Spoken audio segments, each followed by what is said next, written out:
नमस्कार दोस्तों, अद्वितीय ज्ञान चैनल में आपका स्वागत है। दोस्तों, हम पढ़ रहे हैं बाल मनोविज्ञान एवं शिक्षा शास्त्र। दोस्तों, शिक्षा शास्त्र के दूसरे टॉपिक बौद्धकालीन शिक्षा के बारे में हमने पढ़ा था। दोस्तों, पहले पार्ट में हमने बहुत सारी चीज़ें पढ़ी थी, एक बार हम ब्रीफ कर देते हैं।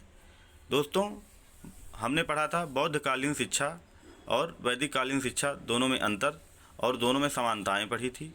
इसके बाद बौद्धकालीन शिक्षा में छात्र का संघ में प्रवेश कैसे होता है, उसके कौन कौन से संस्कार होते हैं, जैसे कि प्रवज्जा संस्कार, उपसंपदा संस्कार, इन सब के बारे में पढ़ा था।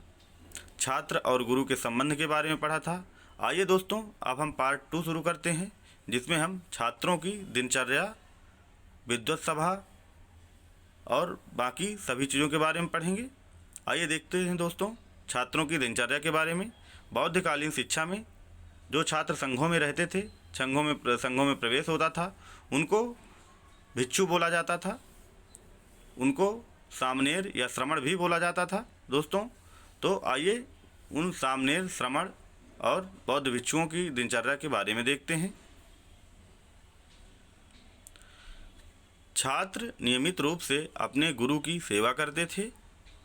गुरु सेवा शिक्षा का एक प्रमुख अंग हुआ करता था। छात्र की दिनचर्या उसके अनेक कर्तव्यों से पूर्ण थी। प्रातःकाल उठकर वह गुरु के लिए आसन लगाते थे, दातून रखते तथा हाथ मुंह धोने के लिए पानी का प्रबंध करते थे। इसके बाद भोजन तैयार करना भी शिष्य का कार्य हुआ करता था। शिष्य पहले गुरु को भोजन करवाते और फिर उनका बर्तन आदि धोना होता था। गुरु के भिक्षाटन के लिए पात्र, वस्त्र आदि गुरु के समक्ष प्रस्तुत करते और गुरु की आज्ञा होने पर उनके साथ भिक्षाटन के लिए भी जाते थे। भिक्षाटन के लिए जाने पर शिष्य को आचार्य से पहले विहार में लौटाना पड़ता था और यहाँ आकर गुरु के हाथ पैर धोने, वस्त्र बदलने तथा विश्राम के लिए प्रबंध करना होता था। दोस्तों, बौद्धकालीन शिक्षा में जो छात्र या बौद्ध भिक्षु संघों में या विहारों में निवास करते थे, वह दोस्तों बौद्धकालीन शिक्षा में या वैदिक कालीन शिक्षा में इन सभी में एक समानता पाई जाती है कि जो वहाँ पर गुरुकुलों का और संघों का जो भी भोजन, खान पान, इसकी व्यवस्था होती थी या दान और दक्षिणा के द्वारा ही होती थी। बौद्ध भिक्षुओं का प्रायः ऐसा हुआ करता था कि यह भिक्षाटन के लिए जाते थे। यह व्यवस्था गुरु और शिष्य दोनों के लिए प्रचलित थी। तो इसमें यही दिया गया है कि जब गुरु भिक्षाटन के लिए जाता था तो उसके लिए वस्त्र की व्यवस्था, यानी कि वस्त्र देना, उनकी पोटली देना और भिक्षाटन के लिए जो भी वस्त्र और पात्र यूज होते हैं उनको दिया जाता था। वह शिष्य प्रस्तुत करता था। इसके अलावा भिक्षाटन के लिए जाने पर शिष्य को आचार्य से पहले आना पड़ता था, क्योंकि आचार्य के लिए यहाँ आकर उसको गुरु के हाथ पैर धोने के लिए, जल, वस्त्र बदलने के लिए तथा विश्राम के लिए प्रबंध करना होता था। इसीलिए वह गुरु से पहले संघ में आ जाता था या विहारों में आ जाता था। आइए दोस्तों, आगे देखते हैं। इसके अलावा शिष्य आचार्य की इच्छा अनुकूल कुछ भोजन भी प्रस्तुत किया करता था। भिक्षाटन के पश्चात अपने स्नान आदि से शीघ्र निवृत्त होकर वह गुरु के लिए शीतल अथवा गर्म जल की आवश्यकता अनुसार व्यवस्था करता था तथा शरीर लेप के लिए मिट्टी आदि प्रस्तुत करता था। आचार्य की इच्छा होने पर वह शिक्षा ग्रहण करने के लिए तत्पर होता था और तत्कालीन सामान्य प्रचलित प्रणाली के अनुसार शिष्य गुरु से प्रश्न करता और गुरु उनके उत्तर में उपदेश देता था। दोस्तों, जैसा कि हमें पता है, वैदिक कालीन और बौद्धकालीन शिक्षा में शिष्य गुरु का अनुकरण करता था। शिष्य गुरु से प्रश्न करता था और गुरु उसको मंत्रों के द्वारा या मौखिक रूप से उसको व्याख्यान देता था, जिससे शिष्य उसको सुनता और अपनी शंकाओं का समाधान करता था। आचार्य की सेवा के अतिरिक्त आचार्य के निवास स्थान की सफाई, सामान को ठीक ढंग से रखना, भंडार तथा रसोई आदि की व्यवस्था करना भी शिष्य का कार्य था। शिष्य पर गुरु की आज्ञा का पूर्ण अनुशासन था। गुरु की आज्ञा के बिना वह कहीं नहीं जा सकता था। शिष्य किसी अन्य की सेवा भी नहीं करवा सकता था। शिष्य किसी अन्य से भी सेवा नहीं करवा सकता था और न किसी की आज्ञा ही उसके लिए मान्य थी। दोस्तों, कहने का तात्पर्य यह है, बौद्धिक कालीन शिक्षा में शिष्य और गुरु का जो संबंध होता था वह काफ़ी पारस्परिक होता था। शिष्य का पूर्णतः दायित्व गुरु के ऊपर होता था और गुरु ही उसके लिए सब कुछ होता था। शिष्य पर गुरु का पूर्णतः अनुशासन होता था। गुरु की आज्ञा के बिना वह किसी के न मिल सकता था, न किसी के यहाँ जा सकता था। इसके अलावा वह किसी से अपनी सेवा और शुश्रूषा या किसी से भी किसी कार्य के लिए मदद नहीं ले सकता था। दोस्तों, छात्रों की दिनचर्या के बाद आइए हम बौद्धकालीन शिक्षा के बारे में, अगला टॉपिक जो है निष्कासन से संबंधित है, छात्रों के निष्कासन से संबंधित, इसके बारे में देखते हैं। बिहार से विद्यार्थी के अलग होने के लिए कुछ निश्चित अवस्थाएं थी। गुरु को शिष्य के निष्कासन का अधिकार था। जब वह अनुभव करता कि शिष्य में श्रद्धा, सम्मान तथा शिक्षा के प्रति भक्ति की कमी आ गई है अथवा ऐसा कर सकने में सर्वदा समर्थ नहीं है, तब गुरु शिष्य को अपने शिष्यत्व से अलग कर सकता था। इसके अतिरिक्त अन्य अवस्था में, जैसे शिक्षक की मृत्यु हो जाने पर, उसके अन्य धर्म को स्वीकार कर लेने पर, संघ से बाहर चले जाने पर तथा गृहस्थ हो जाने पर शिष्य की शिक्षा संभवतः समाप्त समझी जाती थी और उसको संघ से अलग हो जाना होता था। आइए दोस्तों, अगली हेडिंग देखते हैं। यह है छात्रों की संख्या तथा निवास स्थान से संबंधित। दोस्तों, बौद्ध शिक्षा में एक भिक्षु या एक भावी भिक्षु, जिसको छात्र भिक्षु भी बोलते हैं, की शिक्षा के संपादन का कार्य ग्रहण करता था। दोस्तों, बौद्ध शिक्षा में एक भिक्षु यानी कि जो शिक्षक भिक्षु है वह भावी भिक्षु, छात्र भिक्षु की शिक्षा के संपादन का कार्य ग्रहण करता था, किंतु समर्थ शिक्षकों को अधिक शिष्यों को भी शिक्षा देने की अनुमति बुद्ध ने प्रदान की थी। बौद्ध विहार मठों के द्वारा ही संघ बनते थे। मठों में विद्यार्थी और आचार्य एक साथ निवास किया करते थे। साधारणतः अनुकूल मौसमों में बौद्ध भिक्षु पेड़ों के नीचे या गुफाओं में रहते थे, किंतु वर्षा ऋतु में आंधी, तीव्र धूप होने पर उनको मठों और विहारों में रहने की आज्ञा थी। इन विहारों और मठों के विशाल भवनों का निर्माण सम्राटों अथवा धनिक लोगों द्वारा होता था। किसी किसी विहार के प्रासाद में सहस्त्रों विद्यार्थियों के निवास की व्यवस्था थी। नालंदा विश्वविद्यालय के अवशेष इस कथन की पुष्टि करते हैं। विहारों में शयन, भोजन, स्नान, अध्ययन, वाचन, शास्त्रार्थ तथा अतिथि सम्मान के लिए अलग अलग कमरे बने होते थे। दोस्तों, कुछ ऐतिहासिक विवरणों में राजकुमार अनाथ पंडित द्वारा निर्मित तेतवन विहार में इसी प्रकार की व्यवस्था थी। इन विहारों का उपयोग केवल धार्मिक कार्यों के लिए होता था, वरन यह उस समय बौद्ध शिक्षा के केंद्र भी थे, जहां कला, कौशल आदि भौतिक विषयों की शिक्षा दी जाती थी। विश्वविद्यालयों के साथ विद्यार्थियों के लिए अलग छात्रावासों का भी वर्णन मिलता है। आइए दोस्तों, बौद्धकालीन शिक्षा में अध्ययन पद्धति क्या थी, इसके बारे में चर्चा करते हैं। बौद्ध शिक्षा के अंतर्गत आचरण की शुद्धता पर विशेष बल दिया जाता था। वैयक्तिक विकास में मानसिक तथा नैतिक स्तर का उच्च होना स्वाभाविक था और पूर्ण वैयक्तिक विकास के बिना बोधिसत्व की स्थिति प्राप्त करना सर्वथा असंभव था। प्रारंभिक शिक्षा में धार्मिक विषयों की शिक्षा दी जाती थी। संभवतः प्रारंभ में छात्र सुनते रहते तथा एक दूसरे को सुनकर उसको कंठस्थ करते थे। विनय की शिक्षा भी आवश्यक थी। विनय के पश्चात उनको विभिन्न शैलियों के अंतर्गत धर्म के प्रशिक्षण द्वारा भविष्य के लिए समस्त धार्मिक विशेषताओं से परिचित कराया जाता था। इसके लिए विद्यार्थी अपने सहपाठियों के साथ वाद विवाद करके धर्म संबंधी बातों की गहराई तक पहुंचकर भविष्य में धार्मिक शिक्षा देने के लिए अपने आप को तैयार करता था। अजंता गुफा का चित्र नंबर 16 इस चीज़ का विवरण देता है। दोस्तों, अभी हम देखते हैं इस चित्र को। इस चित्र के द्वारा यह पता चलता है उस समय शिक्षा का स्वरूप किस प्रकार था और किन किन विषयों की शिक्षा दी जाती थी। दोस्तों, देखते हैं यह चित्र जो कि अजंता की गुफा नंबर 16 से प्राप्त हुआ है। दोस्तों, इस चित्र में हम देख सकते हैं कि गौतम बुद्ध या महात्मा बुद्ध, जो कि बौद्ध धर्म के प्रवर्तक थे, वह विद्यालय में गौतम राज्य दरबार में बरामदे में विद्यालय लगा हुआ है, उसमें बैठे हुए हैं। 3 अन्य बालकों के साथ एक ब्राह्मण अध्यापक के द्वारा गौतम बुद्ध को शिक्षा दी जा रही है। पिंजड़े में पक्षी, वाद्य यंत्र, युद्ध के लिए कुल्हाड़ी, धनुष तथा जल का बर्तन दीवार से टंगा हुआ है। राजकुमार के रूप में गौतम को साहित्यिक शिक्षा के साथ साथ संगीत तथा सैनिक शिक्षा भी दी गई थी।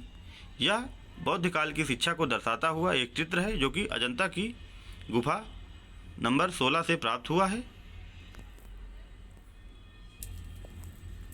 दोस्तों, बौद्ध कालीन शिक्षा में भिन्नता प्राप्त थी, यानी कि भिन्नता पाई जाती है। इसमें सिर्फ एक ही प्रकार की शिक्षा ना होकर, एक ही प्रकार के विद्यार्थी ना होकर कई प्रकार के विद्यार्थी थे। शिक्षा में भिन्नता थी। ऐसे भिक्षुओं का भी वर्णन मिलता है जो निर्जन में रहकर चिंतन मनन करके शिक्षा ग्रहण करते थे, तपस्या और साधना के द्वारा उच्चतम शिक्षा ग्रहण करने का प्रयत्न करते थे। इसके विपरीत ऐसे भी भिक्षुओं का वर्णन मिलता है जिनमें सांसारिक प्रवृत्ति की प्रबलता थी और वह भौतिक विषयों के ज्ञान और शारीरिक शक्ति पर अधिक बल दिया करते थे। दोस्तों, शिक्षा में भिन्नता के साथ इन भिन्न भिन्न शिक्षुओं का अलग अलग निवास स्थान होता था, जिससे एक दूसरे के अध्ययन में बाधा ना पड़े। आइए दोस्तों, अब हम बौद्धकालीन शिक्षा में आधारित कुछ विभिन्न अध्ययन प्रणालियों का विवरण देखते हैं।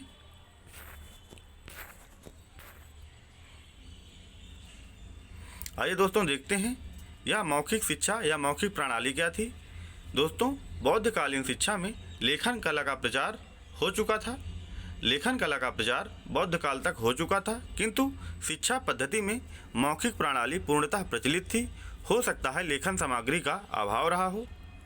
दोस्तों, इसमें यह बताया गया है कि बौद्धकालीन शिक्षा का जो प्रचार था, प्रचार प्रसार के समय लेखन कला का प्रचार हो चुका था और इस समय लेकिन जो पद्धति जो प्रचलित थी वह मौखिक प्रणाली ही प्रचलित थी, जो कि वैदिक कालीन शिक्षा में भी पाई जाती थी। और हो सकता है कि लेखन सामग्रियों का अभाव रहा हो।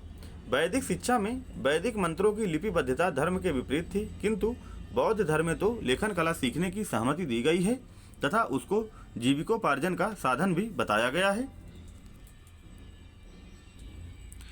केवल लेखन सामग्री की अप्राप्यता ही मौखिक शिक्षा प्रणाली के प्रचलन का मूल थी।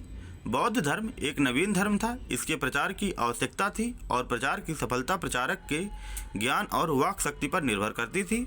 अतः बौद्ध शिक्षा में प्रश्नोत्तर, व्याख्यान एवं वाद विवाद आदि का विशेष स्थान तथा ब्राह्मण सन्यासियों अथवा अन्य धर्म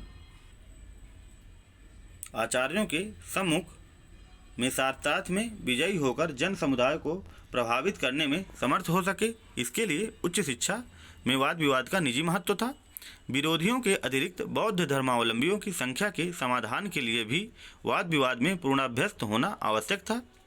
दोस्तों, एक बार फिर से रिपीट करते हैं। बौद्ध शिक्षा में प्रश्नोत्तर, व्याख्यान एवं वाद विवाद आदि का विशेष स्थान था तथा ब्राह्मण सन्यासियों अथवा अन्य धर्म आचार्यों के सम्मुख में शास्त्रार्थ में विजयी होकर जन समुदाय को प्रभावित करने में समर्थ हो सके, इसके लिए उच्च शिक्षा में वाद विवाद का निजी महत्व था। विरोधियों के अतिरिक्त बौद्ध धर्मावलंबियों की संख्या के समाधान के लिए भी वाद विवाद में पूर्णतः अभ्यस्त होना जरूरी था। आइए दोस्तों, अब विद्वत सभा के बारे में देखते हैं। नैतिकता को शिक्षा का अंग समझा जाता था। बौद्ध धर्म में विद्वत सभा का आयोजन नैतिक शिक्षा का एक माध्यम था, क्योंकि प्रति माह 2 बार विद्वत सभा का आयोजन कर विभिन्न संघों के विचारों को अपने अनैतिक कार्यसभा में उपस्थित करने पड़ते थे। सभा में सभी भिक्षुओं का सम्मिलित होना अनिवार्य था। कभी कभी बीमार भिक्षुओं को भी उठाकर सभा के मध्य उपस्थित किया जाता था। यदि वह इस योग्य भी ना हुआ तो सभा उसी के घर पर आयोजित की जाती थी, जिससे वह अपनी त्रुटियों को सबके समक्ष स्वीकार कर सके, यदि की है तो, और सभा में उसकी उपस्थिति का भी प्रमाण रहे। इन सभाओं का आयोजन पूर्णमासी और प्रतिपदा को किया जाता था। यहाँ अधिकतर वैयक्तिक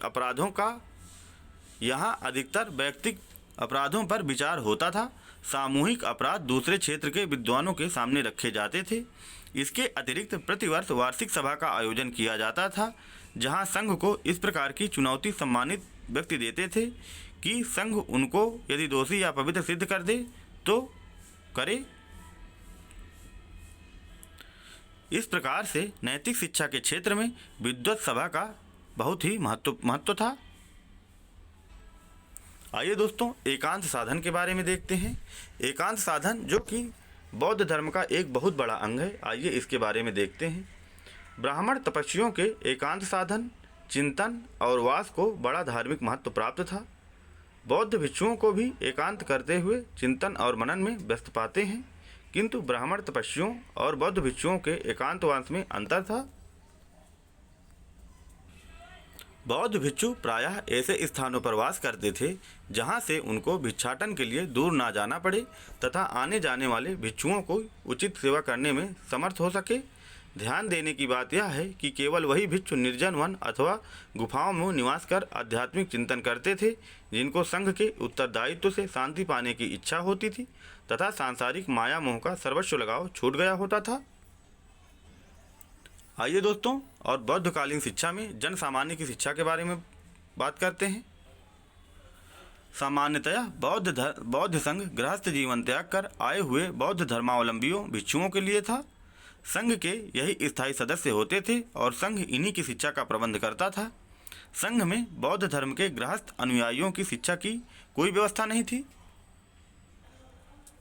किंतु अपने धर्म के मानने वालों को धार्मिक सिद्धांतों तथा अन्य आचरणों का ज्ञान कराना आवश्यक था और संघ भी अपने इस आवश्यक कर्तव्य के प्रति जागरूक था।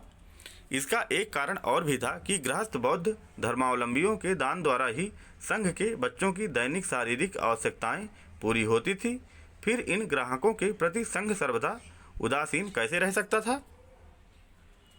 इन ग्राहकों को शिक्षा देना और बौद्धों का कर्तव्य था। ग्राहकों की शिक्षा देना और बौद्धों का कर्तव्य था और यह परिभ्रमण करते समय धार्मिक शिक्षा द्वारा उनकी शंकाओं का समाधान करते हुए धर्म के प्रति उनके मन में आस्था उत्पन्न करते थे।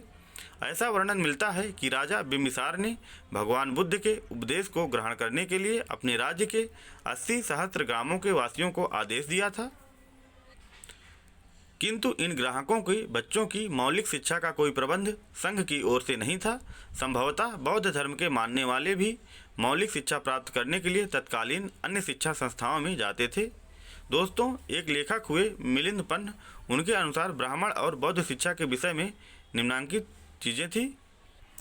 दोस्तों, आइए देखते हैं बौद्ध शिक्षा के विषय। बौद्ध शिक्षा के विषय थे बौद्ध साहित्य जो कि एक धार्मिक था, विहारों के बनने का क्रियात्मक ज्ञान, विहारों को उपलब्ध धन संपत्ति का लेखा जोखा रखने का ज्ञान आदि। दोस्तों, बौद्ध शिक्षा के जो विषय हैं वह बौद्ध साहित्य है, विहारों के बनाने का क्रियात्मक ज्ञान है, विहारों को उपलब्ध दान संपत्ति का लेखा जोखा रखना आदि भी एक विषय ही होता था। आइए दोस्तों ब्राह्मण शिक्षा के विषय देखते हैं।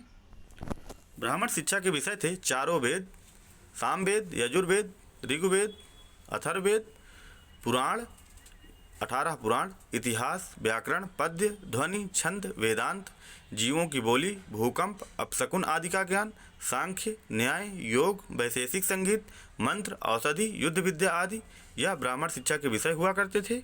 आइए दोस्तों कुछ बृहद शिक्षा संस्थाओं के बारे में देखते हैं। कौन कौन सी बड़ी शिक्षा संस्थाएं थी। दोस्तों, भारत में कई शिक्षा केंद्र ऐसे थे जहां पर विदेश से विद्यार्थी आकर शिक्षा प्राप्त करते थे और उन शिक्षा केंद्रों में तक्षशिला का स्थान सर्वोच्च था, जिसका प्रमुख कारण यह था कि तक्षशिला में आचार्य विख्यात विद्वान थे। उनकी विद्वता सारे भारत में प्रसिद्ध थी। उनको अपने विषय के बारे में पूर्ण ज्ञान होता था। इस प्रकार हम देखते हैं कि तत्कालीन भारत में तक्षशिला का स्थान शिक्षा के दृष्टिकोण से बड़ा महत्व था। आइए दोस्तों बौद्ध विहारों के बारे में देखते हैं। दोस्तों, विहार वह स्थान होता है जहाँ पर बौद्ध भिक्षु निवास करते थे, जहाँ पे छात्र और गुरु एक साथ निवास करते थे। आइए इसके बारे में विस्तृत में देखते हैं। बौद्ध शिक्षा पद्धति की मुख्य आधारशिला मठ अथवा विहार थी। विहारों में रहने वाले बच्चों की संघ से शिक्षा व्यवस्था की पूर्ति होती थी। किसी विहार अथवा मठ में 1000 तक भिक्षु रह सकते थे। संघ के कुछ सामूहिक नियम होते थे जिनका पालन करते हुए आचार्य, जिसको उपाध्याय भी बोला जाता है, अपने व्यक्तिगत उत्तरदायित्व को पूरा करते थे। नए भिक्षु अपने आचार्य यानी कि उपाध्याय के संरक्षण में विद्या अध्ययन करते थे और आचार्य को प्रत्येक नवागंतुकों भिक्षुओं की शिक्षा का उत्तरदायित्व वहन करना होता था। इस प्रकार बौद्ध शिक्षा पद्धति में छोटे छोटे विद्यालय एक सामूहिक समुदाय के अनुशासन में रहते थे। छात्र इस बड़ी संस्था के सदस्य होते थे तथा उनके प्रत्येक व्यापार में उनको भाग लेने का अधिकार था। दोस्तों, यह कहा जा सकता है कि ब्राह्मण पद्धति के विपरीत बौद्ध शिक्षा पद्धति व्यक्ति होते हुए भी प्रणाली के अंतर्गत आती है। आइए दोस्तों, बौद्धकालीन शिक्षा में स्त्री शिक्षा के बारे में देखते हैं। स्त्री शिक्षा के बारे में क्या वर्णन मिलता है, इसके बारे में देखते हैं। दोस्तों, महात्मा बुद्ध ने स्त्रियों को संघ में सम्मिलित होने की अनुमति नहीं दी थी, किंतु अपनी विमाता महा प्रजापति को, जो कि बाद में 500 शाक्य छत्राणियों सहित संघ में प्रविष्ट हुई थी, तथा अपने प्रिय शिष्य आनंद के आग्रह से बुद्ध ने संघ में स्त्रियों को प्रवेश करने की अनुमति दे दी थी। दोस्तों, स्त्री शिक्षा पर संघ के नियम आदि कठोर हुआ करते थे। 9 भिक्षुणियों का परीक्षण काल 2 वर्ष का होता था। उनको भिक्षुओं से अलग रहना पड़ता था। दैनिक जीवन भिक्षु और भिक्षुणियों का समान होने पर भी संघ में भिक्षुणियों का स्थान भिक्षुओं से नीचे समझा जाता था और वह आचार्य के साथ अकेले नहीं रह सकती थी। एक विशेष भिक्षु द्वारा मास में 2 बार दूसरे भिक्षु की उपस्थिति में उन्हें शिक्षा तथा उपदेश देने की व्यवस्था थी। किसी को भी स्थायी भिक्षु बनने के लिए संपूर्ण संघ की सहमति प्राप्त करना अनिवार्य था। दोस्तों, कहने का तात्पर्य यह है कि भिक्षुणियों की शिक्षा के लिए एक विशेष भिक्षु द्वारा उनको शिक्षा दी जाती थी, जो कि मास में 2 बार एक और भिक्षु की उपस्थिति में उनको शिक्षा तथा उपदेश देने की व्यवस्था थी। इसके अलावा अगर कोई भिक्षुणी है, उसको संपूर्ण संघ की सहमति प्राप्त करना अनिवार्य होता था भिक्षुणी बनने के लिए। यह सब प्रतिबंध संघ में नारियों पर थे। फिर भी भारतीय समाज में तथा बौद्ध धर्म में भिक्षुणियों का महत्व स्पष्ट है।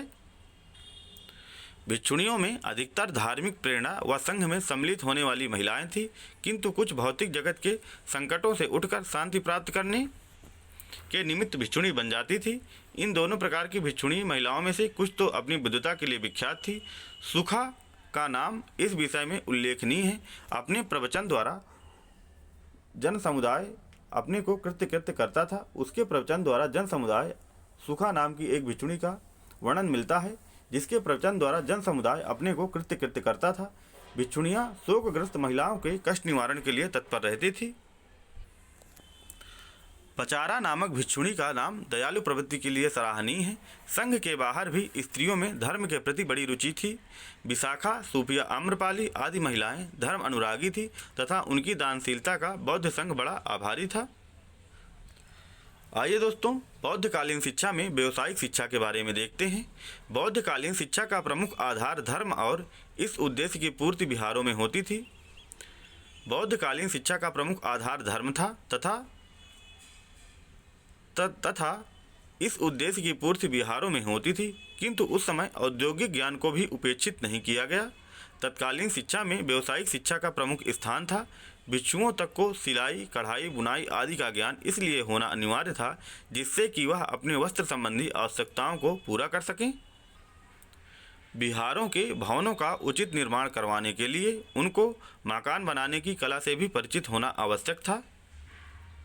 गृहस्थ जीवन व्यतीत करने वाले बौद्ध धर्म के अनुयायियों को जीविकोपार्जन में सहायक उद्योगों की शिक्षा भी दी जाती थी। आइए दोस्तों, बौद्धकालीन शिक्षा में औषधि विज्ञान के बारे में देखते हैं। आयुर्वेद और शल्य विद्या उस समय अपनी बहुत उन्नति कर चुकी थी। आयुर्वेद पिता चरक का प्रादुर्भाव उस काल में ही हुआ था। राज परिचायिका सालवती का पुत्र जीवक उस समय का प्रसिद्ध चिकित्सक था। उसने तक्षशिला में किसी ख्याति प्राप्त औषधि वेत्ता का शिष्य रहकर 7 वर्ष तक औषधि विज्ञान का अध्ययन किया। तत्पश्चात परीक्षा में सफलता प्राप्त कर वह गुरु का आशीर्वाद पाकर घर लौटा। शिक्षा समाप्त करने के उपरांत जीवक ने विभिन्न प्रदेशों में भ्रमण किया और रोगियों की चिकित्सा की। अनेक असाध्य रोगों को उसने अच्छा किया। जीवक द्वारा राजगृह के एक सेठ के मस्तिष्क को, आधा काशी के एक अन्य पुत्र के पेट को चीरकर अच्छा किया जाने का वर्णन मिलता है। अंग विशेष को चीरने के उपरांत जीवक मरहम लगाकर घाव को शीघ्र आराम पहुंचाता था। जीवक के अतिरिक्त मिलिंद पन्हों, जो कि एक पुस्तक है, में अन्य तत्कालीन औषधि वेत्ताओं का भी वर्णन मिलता है। नारद, कपिल, अंगिरस, धन्वंतरी और अतुल आदि प्रमुख चिकित्सा शास्त्री थे। चिकित्सा शास्त्र के अध्ययन की एक सुव्यवस्थित प्रणाली थी, जिसके अंतर्गत व्याधि की उत्पत्ति का कारण, उसका स्वभाव, उसकी चिकित्सा, उपचार की रीति, रोगी की परीक्षा संबंधी ज्ञान किसी योग्य शिक्षक के द्वारा दी जाती थी। शिक्षा शुल्क मुद्रा तथा पारिश्रमिक रूप में चुकाना पड़ता था। शल्य विद्या, जिसको इंग्लिश में ऑपरेशन बोलते हैं, का विधिवत ज्ञान कराया जाता था। शिक्षा का व्यवहारिक रूप भी प्रचलित था। आइए दोस्तों, बौद्धकालीन शिक्षा के केंद्रों के बारे में देखते हैं। शिक्षा के केंद्र प्रमुख थे पाटलिपुत्र, श्रावस्ती, राजगृह, वैशाली, गया, कुशीनगर, कान्यकुब्ज, संकास्य, काशी, चंपा, गांधार, तक्षशिला, सारनाथ, नालंदा, कपिलवस्तु, मुंगेर, आनंदर, उदयन, मथुरा, अयोध्या, मगध, बिशोक, चीनभुक्ति, स्थानेश्वर, बिशोक, चोला, कांजीपुर तथा वल्लभी, यह सभी प्रमुख शिक्षा के केंद्र हुआ करते थे। आइए दोस्तों, बौद्धकालीन विद्वानों के बारे में देखते हैं। बौद्धकालीन विद्वान थे महाकात्यायन, नागार्जुन, देव, वसुमित्र, ईश्वर, पार्षद, असंग, दिग्नाग, कुमार लब्धव, स्थिरमति, नारायण देव, गुणप्रभु, वसुबंधु, गुणवती, धर्मपाल, जयगुप्त, मित्रसेन, चंद्रवर्मा, प्राज्ञभद्र, वीर्य आदि यह बौद्धकालीन शिक्षा के विद्वान हुआ करते थे। कुछ और विद्वानों के नाम हैं सेन, शांति सेन, तथागत गुप्त, पतंजलि, भर्तहरि आदि, यह सब बौद्धकालीन शिक्षा के ही विद्वान माने जाते हैं। दोस्तों, इस समय अनेक ग्रंथों की रचना हुई। चीनी यात्री यहाँ से अनेक ग्रंथ अपने स्वदेश ले गए और उनका अनुवाद अपनी मातृभाषा में करके बौद्ध धर्म का प्रचार चीन में किया। दोस्तों, एक बहुत ही फेमस चीनी यात्री, जिसको फाहियान बोला जाता है, वह बौद्ध काल के समय ही भारत आया था और यहाँ से अनेक ग्रंथों को अपने साथ ले गया और उसका अनुवाद अपनी मातृभाषा में किया, और इस प्रकार से वहाँ पर चीन में भी बौद्ध धर्म का आविर्भाव हुआ। दोस्तों, बौद्धकालीन शिक्षा का यह वीडियो यहीं पे समाप्त होता है। आइए हम एक बार हाईलाइटेड देख लेते हैं कौन कौन सी चीज़ें हैं जिनके ऊपर क्वेश्चन बनते हैं। दोस्तों, बौद्धकालीन शिक्षा के अंतर्गत प्रवज्जा पर, सामनेर अथवा श्रवण किसको बोला जाता है, इसके बारे में, उपसंपदा संस्कार, दक्ष शिक्षा पदानि, शरणत्रय क्या होते हैं, बुद्धम शरणम गच्छामि, धम्मम शरणम गच्छामि, संघम शरणम गच्छामि, यह 3 शरणत्रय हैं। इन सब के बारे में भी पूछा जा सकता है। इसके अलावा त्रिपिटक कौन कौन से हैं, सुत्त पिटक हो गया, त्रिपिटक, यही सब हैं। इनके बारे में एग्जाम्स में पूछा जाता है। दोस्तों, बौद्धकालीन शिक्षा का यह वीडियो यहीं पे समाप्त होता है। यह टॉपिक यहीं पे समाप्त होता है। हमने यहाँ पर संपूर्ण जानकारी प्रदान की हुई है। दोस्तों, इसके बाद जो अगला वीडियो होगा वह मुस्लिम कालीन शिक्षा पर होगा। बहुत जल्द ही हम मुस्लिम कालीन शिक्षा पर वीडियो बनाएंगे। दोस्तों, अगर इसमें कुछ त्रुटियाँ हो रही हों तो हमको ज़रूर बताइए। दोस्तों, इसको हमने कई किताबों से छांट कर हमने इसका वीडियो बनाया है। काफ़ी महत्वपूर्ण है, इसको ज़रूर देखिए। हर एक एग्ज़ाम के लिए अत्यंत महत्वपूर्ण है। इसमें बौद्धकालीन शिक्षा से संबंधित सभी चीज़ें कवर की गई हैं।